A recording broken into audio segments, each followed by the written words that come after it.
bright.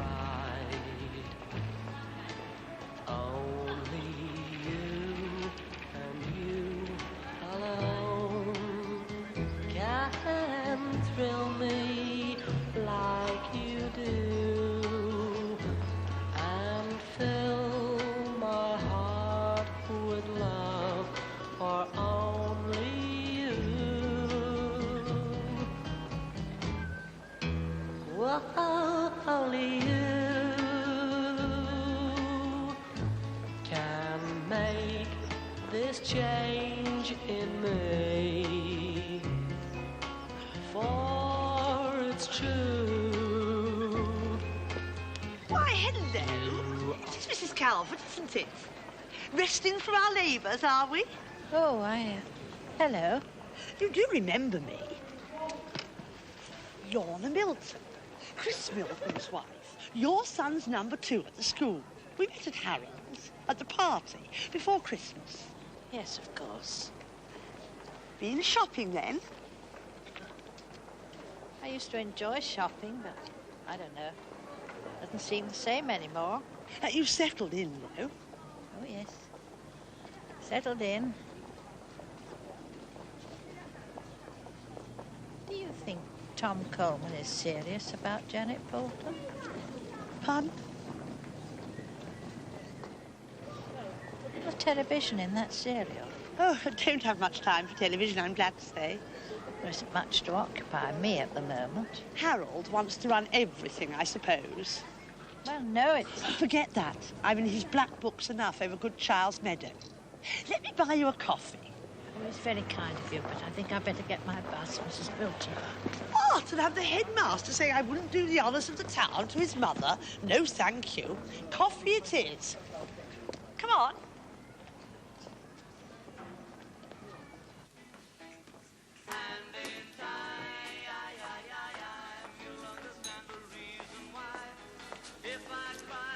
Thanks.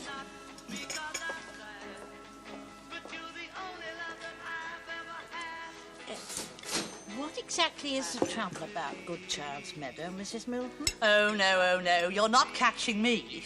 Pardon? No, I've had one of the headmaster's straight talks about that already, thanks very much.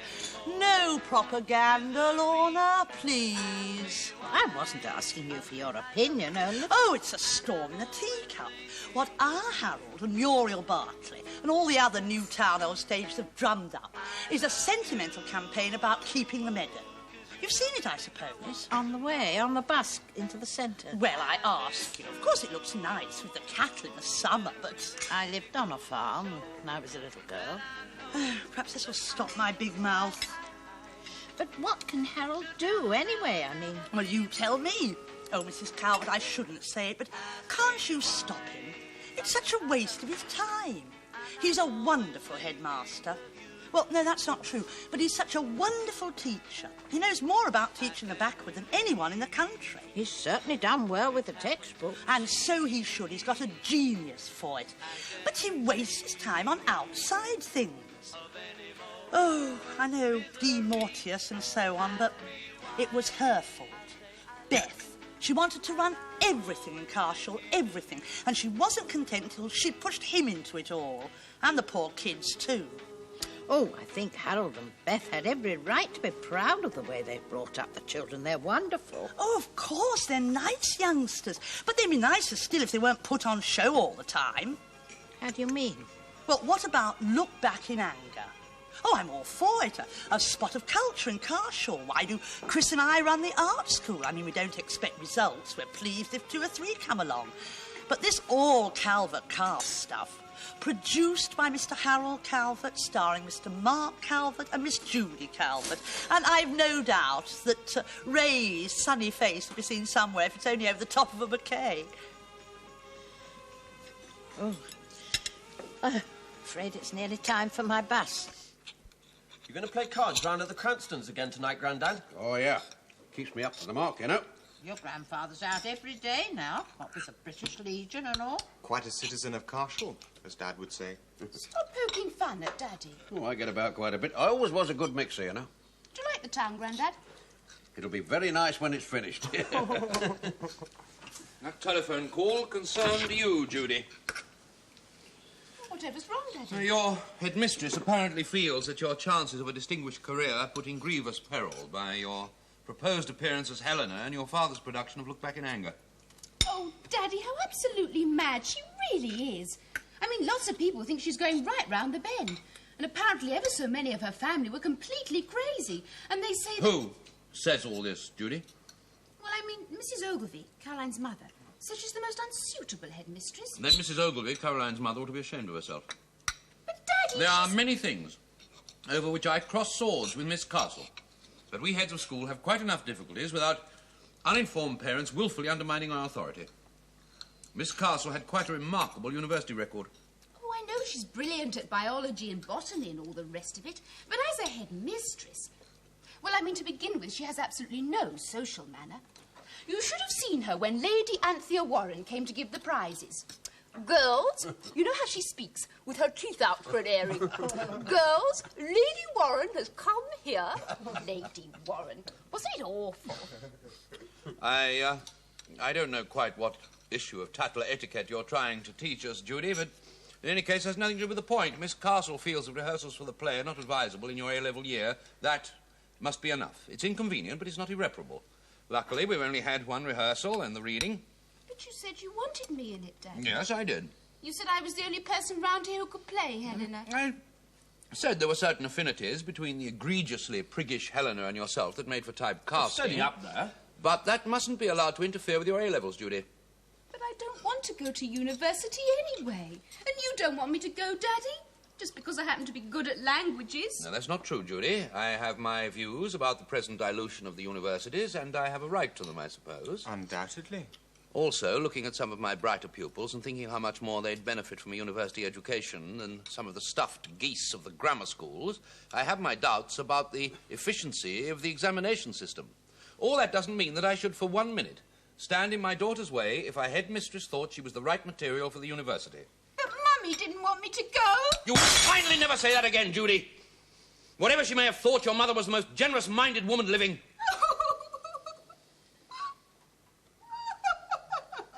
Don't you worry, Judykins. You'll be the belle of the ball wherever you go. Well, if we're going to get 3 rubbers in tonight, I've got to be moving. Cheerio, Harold, old lad.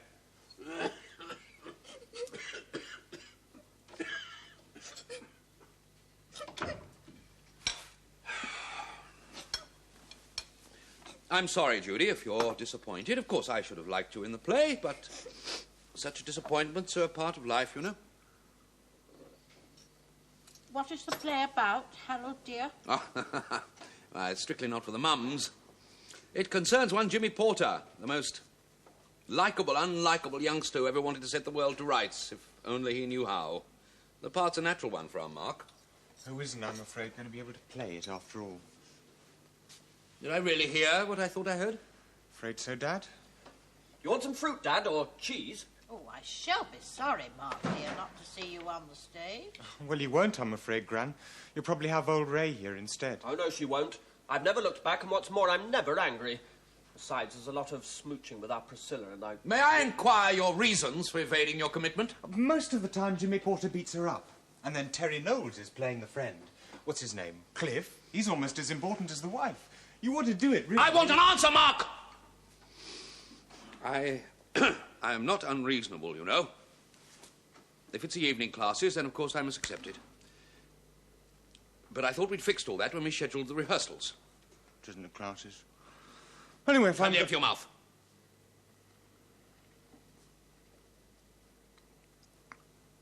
No, it isn't the classes. Well, then? Local CND committees chosen me to go to this unity discussion with the Committee of 100. The dates clash. Oh, for God's sake, Mark, I've never been against you following lost causes, but I'm afraid, Dad, you only believe in lost causes. Just as you believe in likeable, unlikable youngsters. That was your phrase, wasn't it? Oh, this is too easy, boyo. Mark isn't in it and it's the end of the world. But anybody can play Helena, I suppose. If you work that girl up much more, Dad, she'll die of starvation. She takes most of her meals at the Run now. Oh, dear. I am waiting to know your serious reasons for letting me down, Mark. Such disappointments are a part of life. Isn't that it, Dad?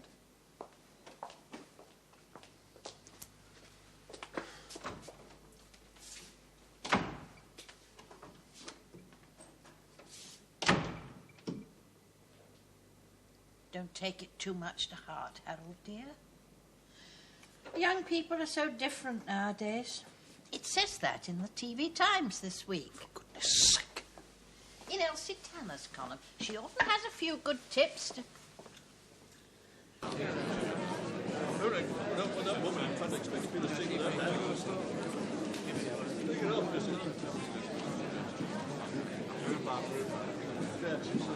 Immediately dead.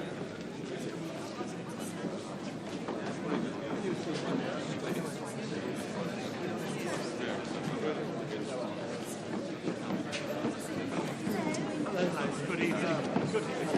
Oh, congratulations on your boys' results. But very good. Very good. We're down in the front. Harold's got his audience, all right. Good old Harold.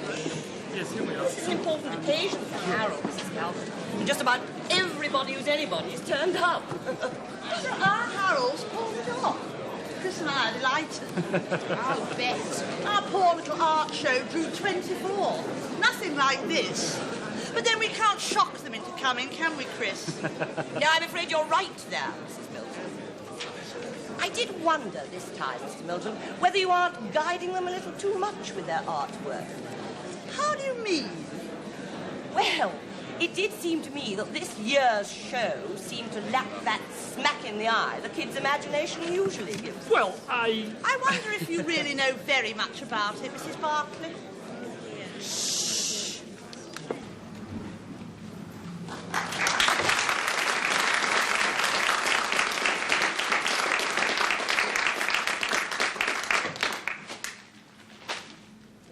Why do I do this? Every Sunday. Even the book reviews are the same as last week's. Different books, same reviews. Have you finished with that one yet? Not yet. I've just read 3 whole columns on the English novel. Half of it's in French. Do the Sunday papers make you feel ignorant? Not half. Well, you are ignorant. You're just a peasant. Oh, that is cool! It's cool! Come on, Myra, let us do all the things we ever wanted to. Shall us?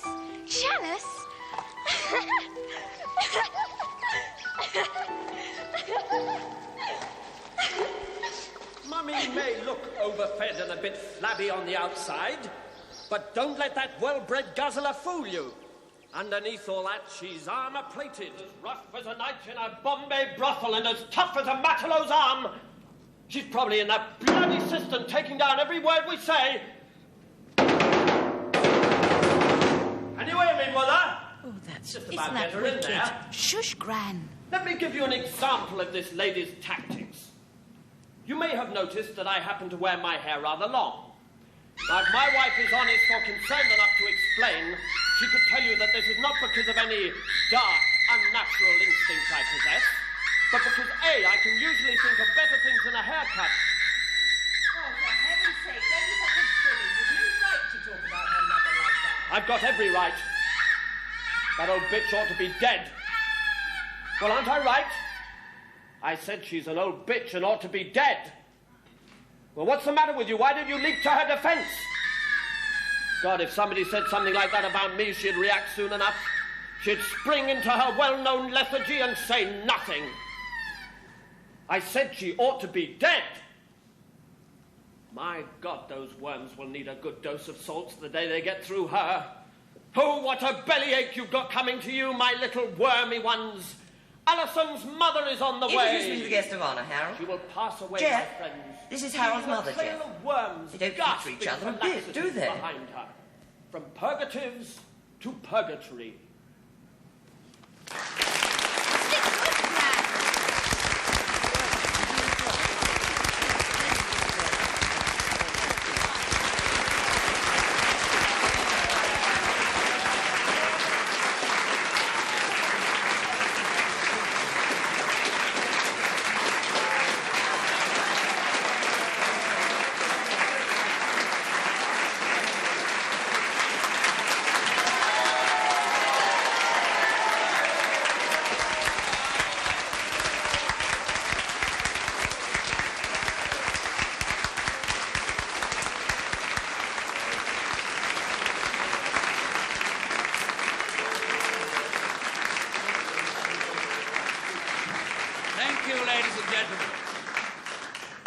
Thank you for such a warm and generous reception of our play.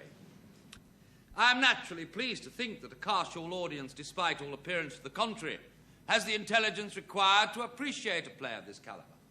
But then a producer should never make the mistake of judging his audience by the sheepish expressions on their faces. As a headmaster, I should like to say, please go away and think a little about the world we've made for Jimmy. Yes, you and I, sir, so respectable and level-headed. A world that has nothing to offer a generous, intelligent, warm-hearted chap like that. A world that has soured and embittered him. But in the new towns, you say, we have a cause to fight for. Something that Jimmy couldn't find in his squalid, cramped surroundings. Yes, we have. But for God's sake, let us remember that new town living, like anything else that's worth having, has to be fought for by alertness, by caring. Now, all of those of you who believe, as I do, in Good Child's Meadow, that expression of the country running through the town, if you believe it's an integral part of Carshall's way of life, then don't just sit on your hands and hope for the best, but get out and say or write what you think. Let us make sure that Carshall remains a place where we can all look forward in confident hope. Don't let us, through funk or laziness, let it, or Good Child's Meadow, become a place where we have to look back in anger. Thank you. Good old Harold. Now he's put the cat among the pigeons, all right. You didn't fall asleep, did you, Gran? No, dear.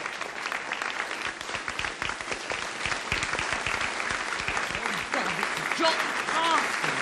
The town's public relations officer today. Oh, that's nice.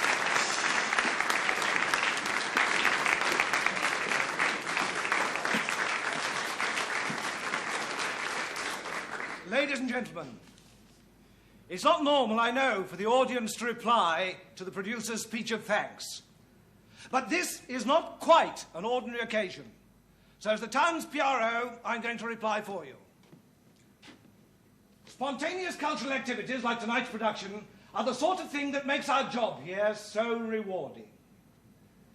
Not that we want to look back in anger every evening, of course. Yeah, yeah.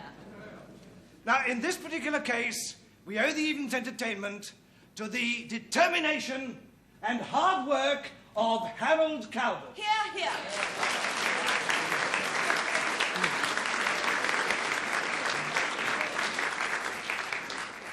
But since our friend has raised the subject of Good Child's Meadow, I feel I must just correct what he said. The decision about Good Child's Meadow, when it is made, will be made at ministry level. Of course, we hope, and I believe we can expect, that that decision will not depart from the spirit which actuated the founding of the new towns. But it is a decision which inevitably involves a mass of legal, economic, and administrative elements that cannot be decided, that should not be decided in an emotion of public controversy or debate. And speaking for my...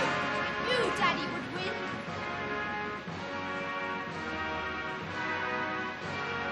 That old bitch should be dead. I said she's an old bitch and should be dead. I'm not praising you, Ray. This is enough of a Calvert jamboree as it is. In any case, I thought you and Terry hogged the stage. Oh, Lord. No, I'm going all out for the girls. Jolly good, June. Jolly good, Priscilla. Though I don't believe for a minute two pretty girls like you would get tangled up with an oik like him. Right on, Mrs. Milton. No. Jimmy Porter was the only one who was really trying to express himself. Would you like a sausage roll, Mr. Well, Milton? he may be rather square of me, but if only he'd been trying to play an instrument with a bit of teeth teamwork, not the trumpet. It's Harold who showed us how to blow one's own trumpet tonight. I thought he was very brave tonight, Mrs. Milton. Care for a sausage roll or anything, Mrs. Barton? No, thanks. I think he really put Parsons' nose out of joint. Speeches after seem to have aroused more interest than the play. Oh, now, Ray. I thought you were very good. Oh, wasn't he? They're nice and hard. I didn't know you had the guts. Mr. Sunshine willing to play the unpopular. But what a household. It was a clever enough play, I suppose, but a decent social worker could have cleared up the whole mess in a day and a half. Ah, yes, but Jimmy wouldn't have let you through the front door now, would he? Oh, a good social worker can always find a way, Harold, when you've been trained to understand people. Somebody like Jimmy Porter. Well, I mean, it doesn't mean... Well, if nobody wants a nice sausage roll... You all right, Mother? Arthur will be back soon from his cards. Yes. What did you think of the play, Mother? Well, dear, I think I do understand what you meant about the boy being likeable and unlikeable, I mean. Yes, go on. But it wasn't really for him to say that an old woman was an old bitch would be better dead. He kept saying she'd be better dead, and... Come now, Mother, that wasn't really the point. We are human beings, you know. I mean... What about Jock Parsons, then? I thought that was most improper of him to try and hoodwink the audience like that. Ministry decision, indeed. Oh, but it is a ministry decision. Harold, you really left him no option. It wasn't altogether fair to bring up good Charles Meadow at all, now was it, Chris? Well... Harold was quite right, Mrs. Milton. But, of course, if you feel you can judge all that's been done here in 15 years from a 6-month... Oh, here we go again. The issue has nothing to do with that sort of sentiment. Oh, no. Seriously, though, Lorna, I think you must... What was that, Mother? Well, old women aren't much use to anyone. I know that very well. But it isn't for anyone to say they'd be better off out of it. Yeah. You're a bit tiddly, Mother. No, dear, I was only... Yes. Shouldn't you go to bed now? You don't want to overdo things, you know. Yes, dear. It was a very well done play, Harold. I was only... Yes. Good night, Mother. No, I didn't actually intend any mention of good Charles Meadow. Good night, Mrs. But it seemed only natural when drawing a conclusion between the futility of the old town and the sort of chance we all have... Just you wait, you little... ...a better life. I'll bum-baste you, all right. One thing's for sure, Sylvie. It'll be all the same 100 years from now. What's the matter, Arthur? Nothing. You didn't stay long with the Cranstons tonight, then? Shan't be going there again. Not bloody likely. Arthur? Shut up! Arthur! Have you been... Is it money again, Arthur? What do you mean? Did I say anything about money? Well, have you fallen out with the Cranstons? Something's wrong. Well, if you could see a way to let me have a bit more, you know. Arthur, you've been getting into some sort of mess again. Oh, God. Well, even if you have been getting into a pickle, we'll find a way to pay it off without Harold knowing. Yeah, young Master Bloody Harold. Sylvie, for God's sake, get me out of this thing! Sylvie! Oh, dear. God. Oh, dear, Arthur. Bloody thing, I wish I was dead. That wouldn't help, dear. Shut up, for God's sake. But Mother, she seems very withdrawn. She watches television, reads second-rate romantic novels, won't get involved in family conversation, and... What? Oh, no. But if you could call, without saying anything about this, and, shake her up a bit, in a kindly way, of course. Yes. Yeah, she's a bit of a Rip Van Winkle. Is that all right, Sally? Oh, good. Good. Yes, goodbye then, Sally. Hey-ho.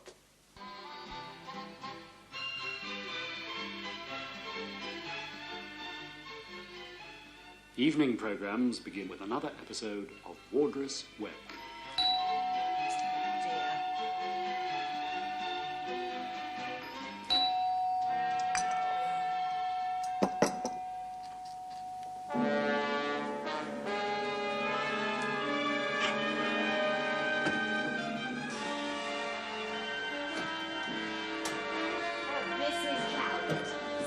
Bulmer, remember me? Passing by, thought I'd pop in. Ah, the telly. Everybody's out, I'm afraid. Except you. Now, what am I interrupting? It's the Wardress Web. Oh, the new series.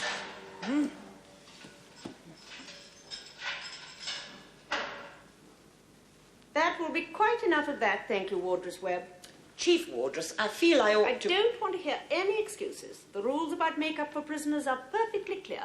Wiggins swore blue that she'd been out of the storeroom when this month's makeup packs were distributed. My dear Wardress Webb, if you're going to believe everything that women like Wiggin tell you, they don't happen to be very honest, you know.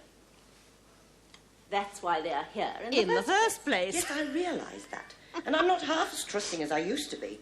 But Wiggins does seem a bit different to the rest. She's only a girl. Oh, isn't it the most wonderful rubbish? Only a girl who happened to think she has a right to other people's property and who went on the... I'm afraid I rather enjoy it, Miss Bulmer. Then you shouldn't. Oh, for a bit of a laugh now and again. No harm in it in mild doses, but night after night, good Lord, you've got more to do than that. Well, it's very kind of you, Miss Bulmer. I'm not a very clever person, you see, and what appeals to me wouldn't appeal to you. You can't be a half-wit. Excuse me, Miss Bulmer. You've run a good number of hotels for a good number of years. Well, that's not idiot's work. Go out and do things again, Mrs. Calvert. I haven't been very well, you know. You'll be more than an invalid if you go on this way. You'll be a nutcase. Oh, I see. Telleitis, scourge of our time. It's very kind of you, Miss Bulmer. I know it's your job. Job?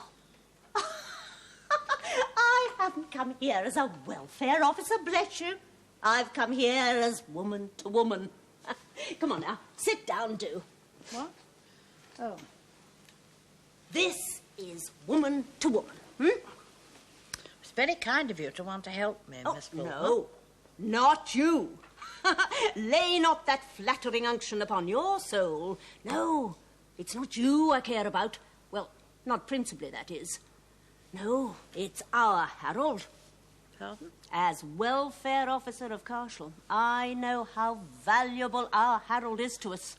And he's taken on far too much already without having mum trouble. Do you think that Harold has mum trouble then, Miss Bulmer? What do you think, Mrs. Calvert? He is my son, you know. And... Yes? And? Well, if he said anything to you, I'd... Nothing at all. I'll get you some tea.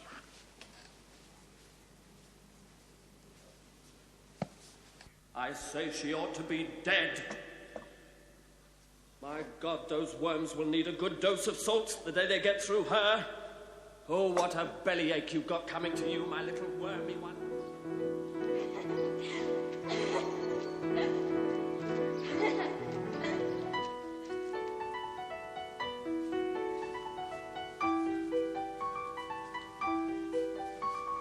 Is this the book you're reading, Mrs. Calvert? Yes, it's rather good. It's about a girl who was maid of honour to Queen Anne.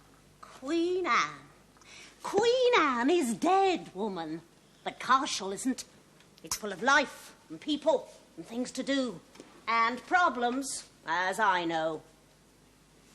Come out and meet us. Some of us are bores at times, but you'll have lots of fun. I'm not a girl, Miss Bulmer. Oh, I know that. But I'll tell you what you are. You're a bit of a juggins. Am I? Why are you living in other people's lives all the time, Mrs. Calvert? Oh, but I... And what people? Queen Anne, who's been dead for centuries. And all that nonsense on television. Unreal people talking unreal twaddle. You know that. Perhaps I do know it, Miss Bulmer. Perhaps I... You're frightened of something. Frightened of bogies. Frightened of the dark. Perhaps even frightened of being useless. Useless? Well, you won't get away from it with all that rubbishy pretence. Your husband's got the right idea. British Legion, old comrades, cards. Here's a jolly old stick. Well, so must you. Meeting people, doing things, getting on with the job. That's the answer. I wonder if you really know, Miss Bulmer. God heavens, woman. You've been here for months now. It's almost spring, and you're not involved in anything. Well, now, what about the Save the Meadow League? Things we care about here. You all seem to care about so many things here. Nobody listens to what people say. Like that boy in Harold's play. Oh, you are out of touch, aren't you? Queen Anne, indeed. All her children died, you know. And she was swollen with dropsy.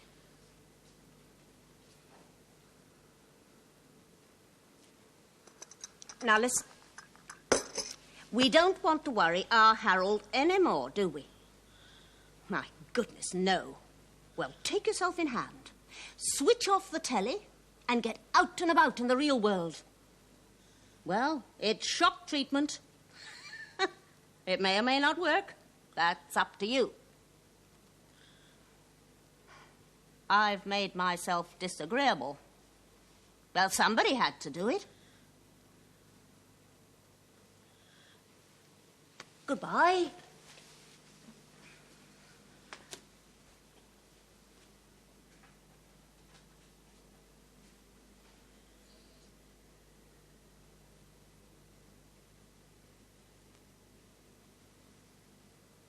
I'm sorry I interrupted the telly.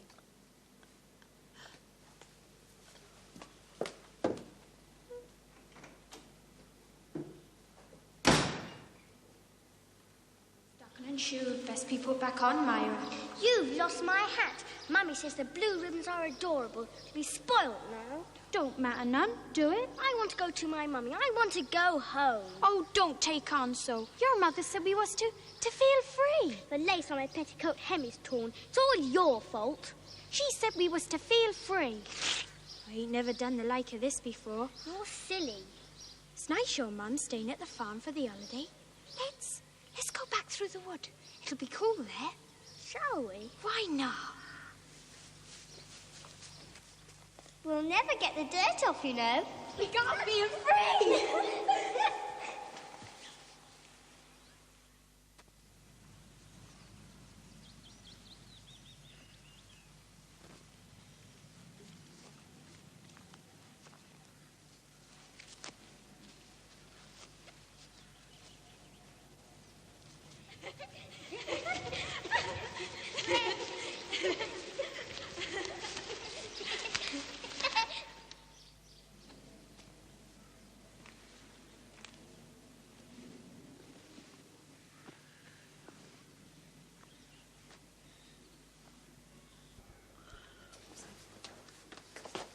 Walking again today, Mother? Oh. Yes, dear.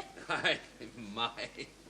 We are getting about now, aren't we? Well, she's frightened to stay in case that Miss Bulmer friend of yours calls round. She's worth her weight in gold, Dad. Yeah, as long as she leaves me alone. She is a bit of an elephant where tact is concerned, isn't she, Gran? Miss Bulmer meant to be very helpful, and she said one or two very good things. About the telly, for instance. Well, it's more of a drag, really. Yes, I should get outside as much as possible if I were you. There's some very good places close at hand. Gorman's Wood's only a step. Oh, yes, I went there today. Bit of a dump, if you ask me. Oh? Well, it's not like the real country, not a bit. I wonder they don't build there, Harold, instead of at Good Chance Meadow. I mean, that would be no loss to anyone. You may somehow or other form that opinion, Mother, but I hope you won't broadcast it about. Well, even the brambles are dusty and the trees all fenced off. As far as the preservation of countryside amenities within New Town areas is concerned, which is essentially our case, Gorman's Wood and Good Child's Meadow are exactly on all fours. You could do our case a lot of harm, Mother, by the public expression of the opinion you've just stated. Well, I don't know why anyone should take account of your mother's views on local politics. Just because she is my mother, Dad. I do have some opinions of my own, Harold. What are you talking about, Mother?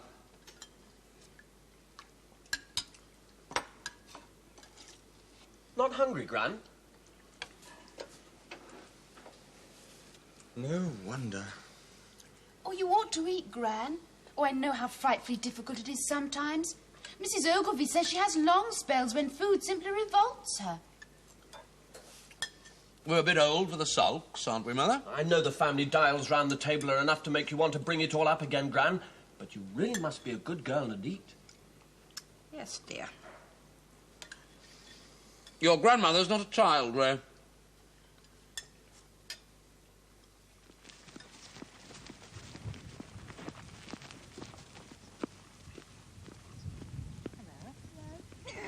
My God, those worms will need a good dose of salt the day they get through her.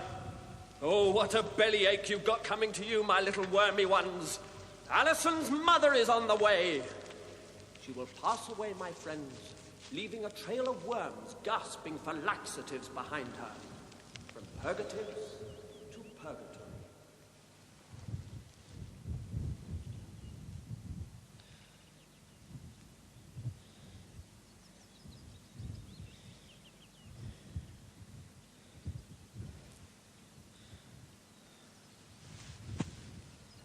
So, dear Mrs. Calvert, just in case it may seem to you that time has caught up with you now that you're retiring, we've decided to give you an electric clock.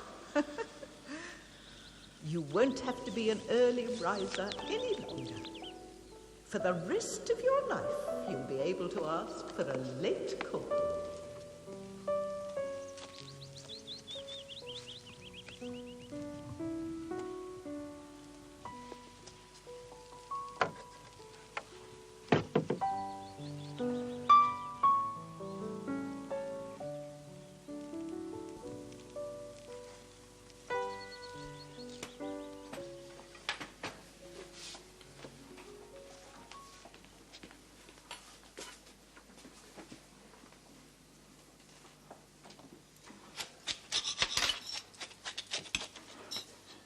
Well, lovey, you've been sulking on your own again.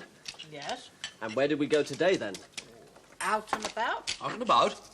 Yes, I went round some sort of school, dear. School? Did you have your dinner out, Gran? School? What school?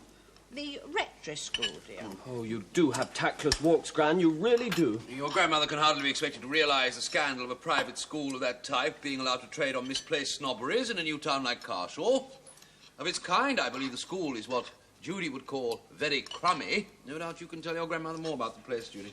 Oh, it's an awful place, Gran. Frightfully bad education. Oh, dear. But you're not going to any of the lessons, are you, Sylvia? Mrs. Ogilvy says she can't imagine who would send a girl there. I mean, after she decided against one of the really good boarding schools, she knew there was only the county high possible for Caroline. Say no more, Judy, or I shall begin to feel sorry for Miss Murray or Surrey or whatever the headmistress's name is. Anyway, now you know, Mother, even the county rejects it. Well, it was just that it reminded me of the rectory. Rectory? What rectory, Gran? Your grandmother was the housekeeper there. No, Arthur, I was the housemaid. I'll bet it was drafty. Yes, well, it was in the servants' quarters, dear. The gentry were protected by a green baize door. Did you wear a pretty cap, lovey? Yes, it was rather a pretty one, dear, with long ribbons behind, you know. There's no need to look ashamed, Judy, because your grandmother was in service. Oh, I wasn't, Gran, I wasn't. Honestly, I wasn't. Well, it wouldn't have mattered very much if you had been, dear. Everything was very different then. It was just before the First War. Perhaps Judy looked ashamed because you never told us, Dad. I hear you got a bowling match next week, Mark. Yes, you didn't know our local band, the Bomber, was the 10-pin champion, did you, Mother? Oh, that's nice. Mark, have the scorers been chosen for the Malingrers match against the Budgies? Scorers? I don't know. Better ask Jimmy Forrester. Why? Oh, only that you said I was a good scorer. I did? I could score for the Malingrers. That's our team, Mother. Well, go on, accept, boyo. You won't get anything easier on the eye. That's the trouble. She'll distract Jimmy. What's this, Judy? Scoring for the Malingrers? Will you sink that low? Yeah, mind your language. Oh, no, don't mistake me. I'm delighted to see Judy take an interest in anything local. I suppose the county ball's been cancelled. Jimmy Forrester says I'm a very good scorer, Daddy. He'd say anything to the right girl. As a matter of fact, you are. Unfortunately, I don't think you should, Judy. Daddy! You've got to concentrate on your work now, as your headmistress has made all too clear. But the rehearsals were quite a different thing. They lasted for weeks.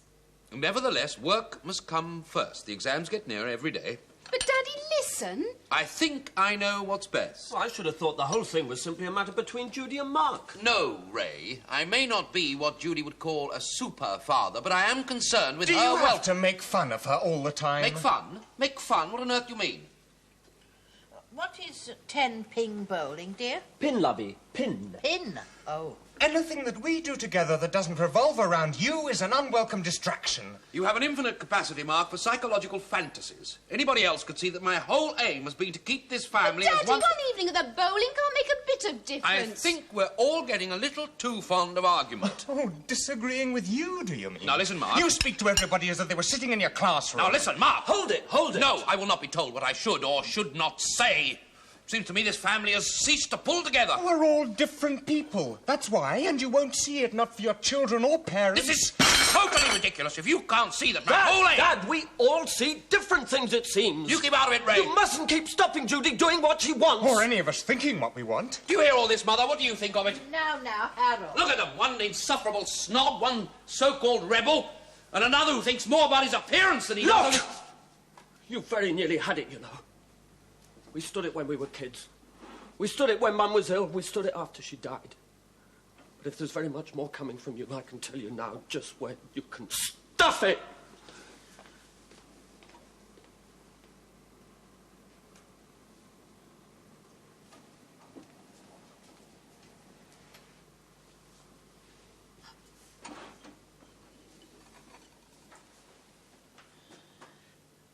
Why is it called 10-pin bowling, Mark? Sorry. Ray misses a woman around the house. Get out of our way, Dad. Let us breathe, will you? Really, Mark, you do use the most overworked metaphors. I should have thought... Yes, you should have thought! Before you start marching or protesting about society at large, it might be an idea to examine the smaller concept of family... I've examined it, and I'm moving out. Thank you very much. What? Mark, dear. I'll take a case round to Jimmy Forrester's tonight.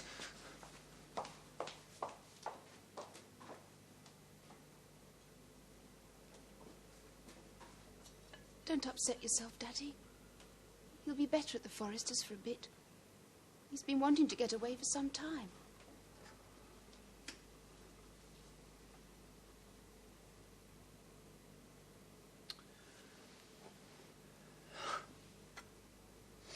Whatever I do is wrong since she left us. Daddy, don't. Poor mixed-up Mark. God knows I've tried to meet him on his own ground, but it's a curse to be a teacher. The holidays are good, though.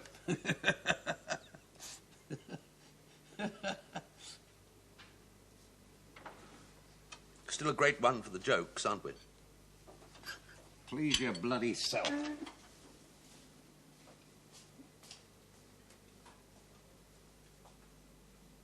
Daddy... If you bothered less about extramural activities and the antediluvian opinion of the county set, my girl, it would make the atmosphere here considerably easier.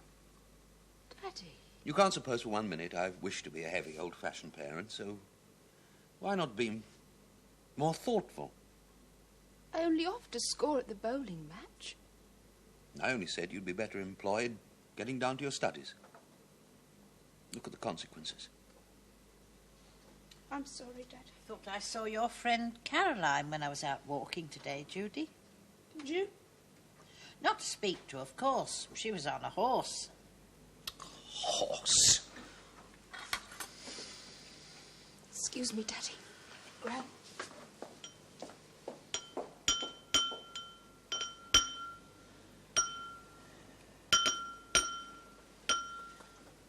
Well, if everybody's done, I'd better clear away the things. Not your turn on the rotor. Very well, dear. Mother, I wonder if I could have a word with you. It's about Dad. Oh? I hope he realizes I do have some sort of position to maintain in this community. What do you mean, Harold? Well, he seems to have quarrelled with the Cranstons over cards, dear. no doubt. They are my friends, you know. Yes. However, that's his affair. What I am concerned with is what he does with his time. Well, dear, I think he just mooches around. You know what your dad's like. He has his ups and downs. So it's very expensive, mooching. Oh, has he? Oh, only the other day he came to me and said he was short. Oh, Harold, it's too bad after all you're doing for us. Well, I'm not saying it was a lot, but it was quite enough, considering he has nothing to do. How much did he borrow, Harold? Well, I didn't mean to tell you of it, but he had £10 from me. £10? Yes. I can't think what he does with it. Can't you? Well, if you've nothing more to say to me, Harold, I think I'll have an early night. But I only wanted to ask you what we should do about it, Mother. Do? After all these years, dear, I don't think there's anything we can do about it. Good night.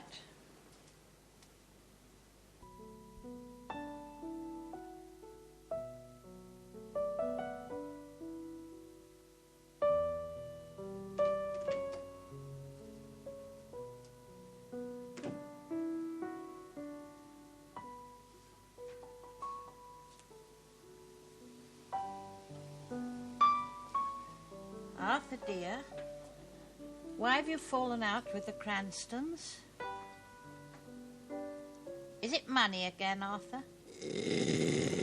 Oh, Arthur, you're not asleep, I know. Yes, I am.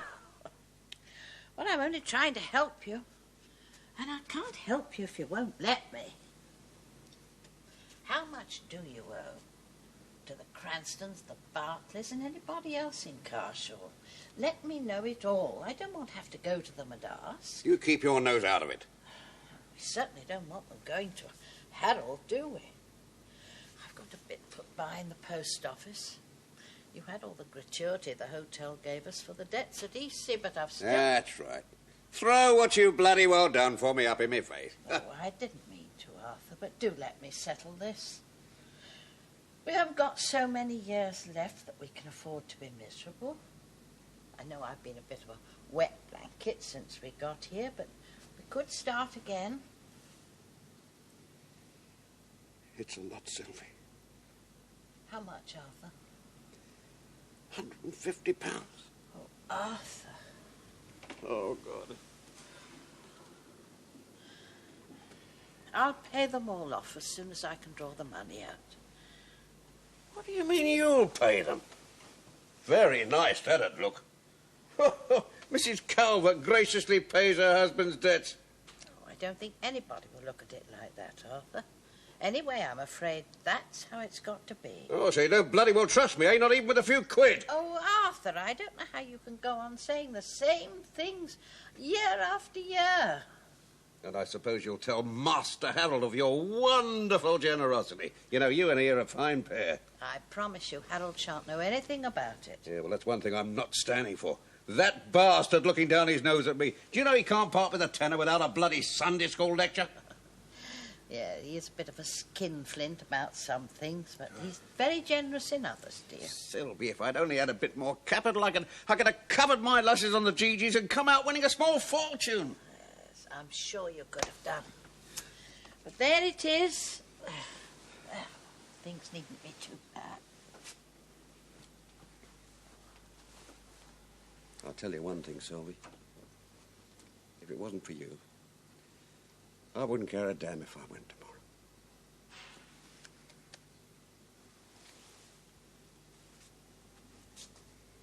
Oh! Oh!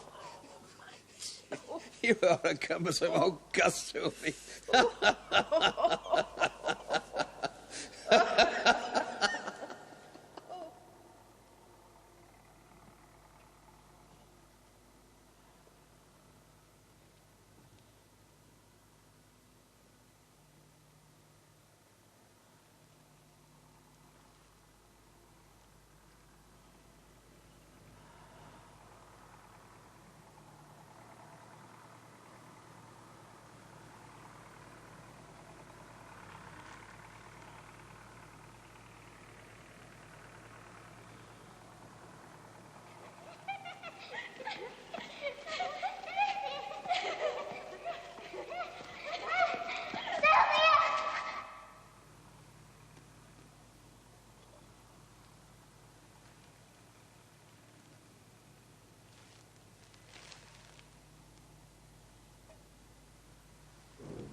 bumbaste you, all right.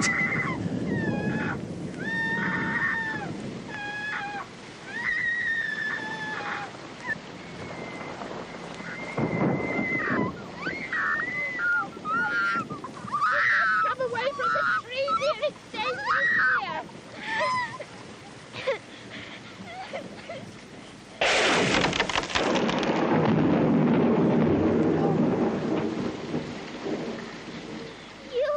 You were scared. Yes, I was, dear. I thought you were. It must be awful to be so big and to be scared.